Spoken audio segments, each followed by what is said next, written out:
ความเป็นเราเนี่ยหลุดมาจากทุกสิ่งทุกอย่างเนี่ยที่พูดอยู่เนี่ยมันไม่ใช่เราพูดแล้วนะ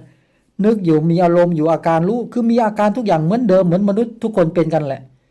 แต่มันไม่มีเราอยู่ในนี้เลยอะเข้าใจไหมมันไม่มีเราอยู่ในโลกใบนี้เลยอะเราคือความว่างเปล่าที่มันกลืนเป็นเนื้อเดียวกันกับจักรวาลธาตุอะมันเป็นธาตุต้นกำเนิดอะเนี่ยมันเป็นธาตุบริสุทธิ์มากมันเป็นตลอดเลยอะแล้วพวกเรามีธาตุบริสุทธิ์นี้อยู่กับพวกเราตลอดอะมันไม่มีทุกข์เลยอยู่ตรงเนี้ยรออย่างเดียวรอแค่ร่างกายนี้แตกสลายร่างกายนี้ตายเมื่อไหร่นะมันไม่เกิดแล้วอะมันไม่รู้จะเอาอะไรไปเกิดมันไม่เกิดแล้วมันรู้เลยว่าอ๋อนี่เหรอคือการไม่เกิดนี่เหรอคือความพ้นทุกข์ถาวรแล้วพวกเรามาเบียดเบียนเข็นฆ่าทำลายกันทำไมเนี่ยแย่งยินแย่งน้ำแย่งอะไรกันทำไมแบ่งแยกว่าเป็นคนประเทศนั้นประเทศนี้